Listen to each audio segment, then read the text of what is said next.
Saudara-saudariku yang terkasih, dengan semuanya itu Yesus menghendaki agar di dalam namanya berita tentang pertobatan dan pengampunan dosa itu harus disampaikan kepada semua bangsa.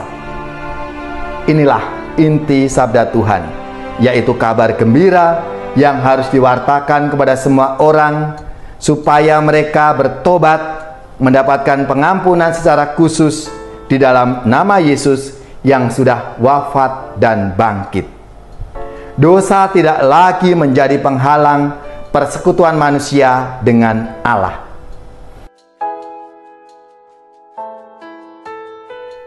Saudari-saudaraku yang terkasih, berjumpa kembali bersama saya Inspirasiku di Antara. Renungan harian Kamis 13 April dalam Oktav Paskah. Semoga kita semua bersama keluarga, komunitas kita selalu dalam keadaan baik, tetap sehat, bersemangat, penuh sukacita. Rahmat kasih Tuhan kita Yesus Kristus yang bangkit selalu menjadi inspirasi dalam hidup dan karya pelayanan kita. Marilah kita mengawali renungan kita hari ini dengan tanda kemenangan Kristus. Dalam nama Bapa dan Putra dan Roh Kudus. Amin. Allah Bapa yang Maha Kuasa dan Kekal, tanda dan mujizat telah Kau perbuat dengan perantaraan Putramu terkasih.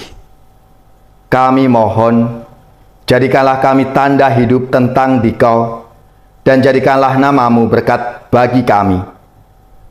Dengan pengantaraan Yesus Kristus Putramu Tuhan kami, yang bersama dengan Dikau dalam persatuan Roh Kudus, hidup dan berkuasa Allah sepanjang segala masa. Amin. Dalam nama Bapa dan Putra dan Roh Kudus. Amin. Inspirasi kita hari ini dari Injil Suci menurut Lukas bab 24 ayat 35 sampai 48. Marilah kita baca bersama-sama dan kita renungkan. Dua murid yang dalam perjalanan ke Emmaus ditemui oleh Yesus yang bangkit segera kembali ke Yerusalem.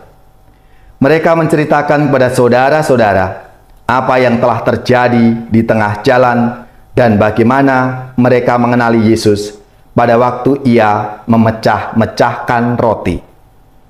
Sementara mereka bercakap-cakap tentang hal itu, Yesus tiba-tiba berdiri di tengah-tengah mereka dan berkata, "Damai sejahtera bagi kamu."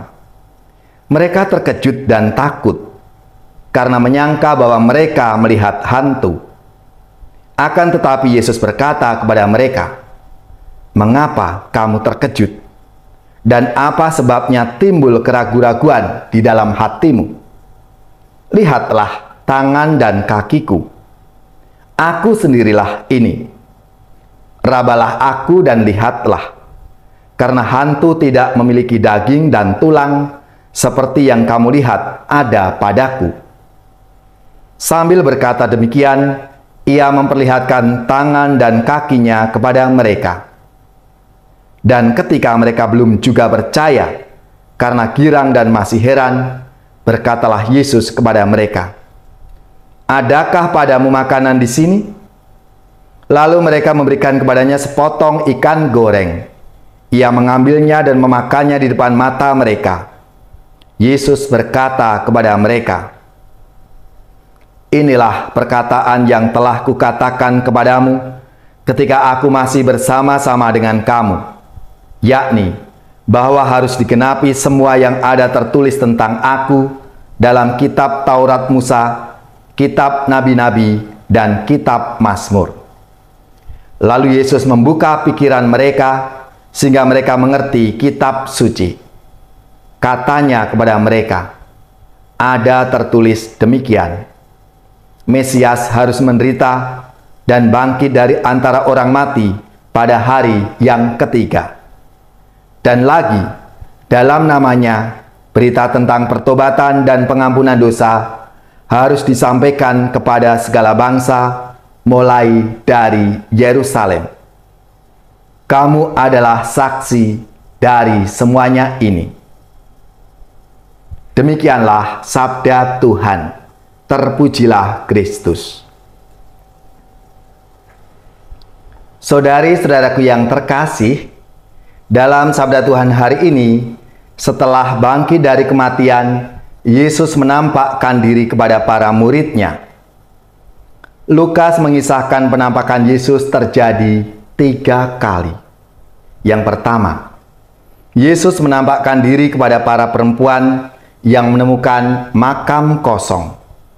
Lalu yang kedua, Yesus menampakkan diri kepada 2 orang murid yang dalam perjalanan ke Emmaus. Dan yang ketiga, Yesus menampakkan diri kepada semua murid-Nya. Penampakan Yesus ini menimbulkan keheranan sekaligus keraguan-raguan. Rupanya, para murid tidak menduga bahwa Yesus akan bangkit, kendati sudah beberapa kali Yesus mengatakan hal itu.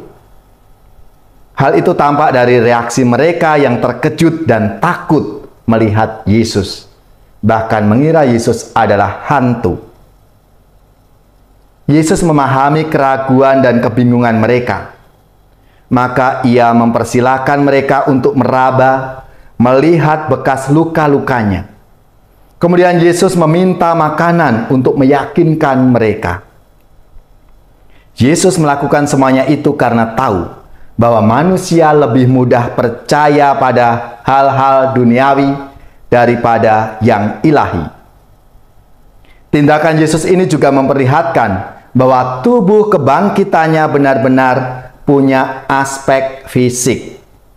Kebangkitannya adalah kebangkitan manusia seutuhnya, yakni melibatkan tubuh yang berdaging dan bertulang, yang oleh Paulus disebut sebagai tubuh surgawi. Saudara-saudariku yang terkasih, dengan semuanya itu Yesus menghendaki agar di dalam namanya berita tentang pertobatan dan pengampunan dosa itu harus disampaikan kepada semua bangsa. Inilah inti sabda Tuhan, yaitu kabar gembira yang harus diwartakan kepada semua orang supaya mereka bertobat, mendapatkan pengampunan secara khusus di dalam nama Yesus yang sudah wafat dan bangkit. Dosa tidak lagi menjadi penghalang persekutuan manusia dengan Allah. Kebangkitan Yesus menjadi bukti bahwa utang dosa telah dibayar lunas oleh Tuhan Yesus.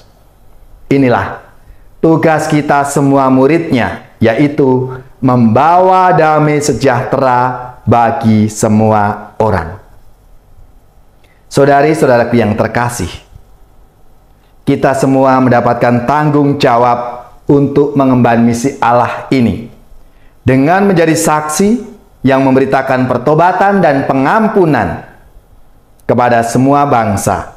Semua orang menjadi pembawa damai, berdamai dengan Allah, berdamai dengan diri kita sendiri, dan berdamai dengan sesama. Akhirnya berdamai dengan lingkungan hidup. Marilah, saudara-saudariku yang terkasih, kita semua menjadi saksi-saksi Tuhan, saksi kebangkitannya untuk kita wartakan kepada siapapun yang kita jumpai dalam hidup kita.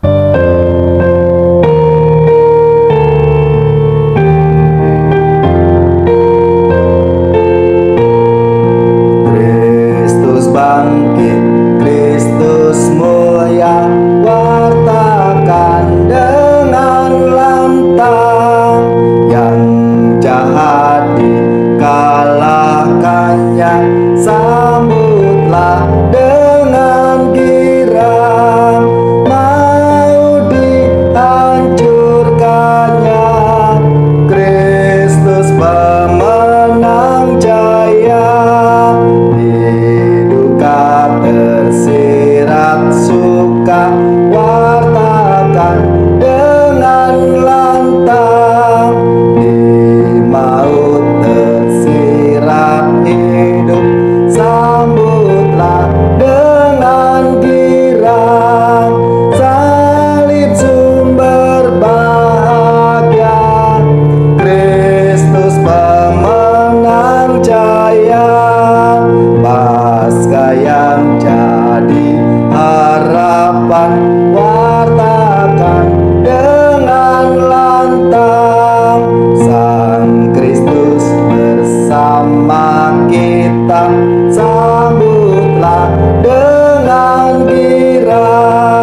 Saudari-saudaraku yang terkasih, marilah kita siapkan hati kita untuk menerima berkat Tuhan. Semoga saudara-saudari sekalian, keluarga-keluarga kita, orang-orang yang kita doakan, mereka yang sakit, yang menderita, seluruh tugas, belajar, pekerjaan, usaha, serta karya pelayanan kita dibimbing, dilindungi dan diberkati oleh Allah yang Maha Kuasa, Bapa dan Putra dan Roh Kudus. Amin.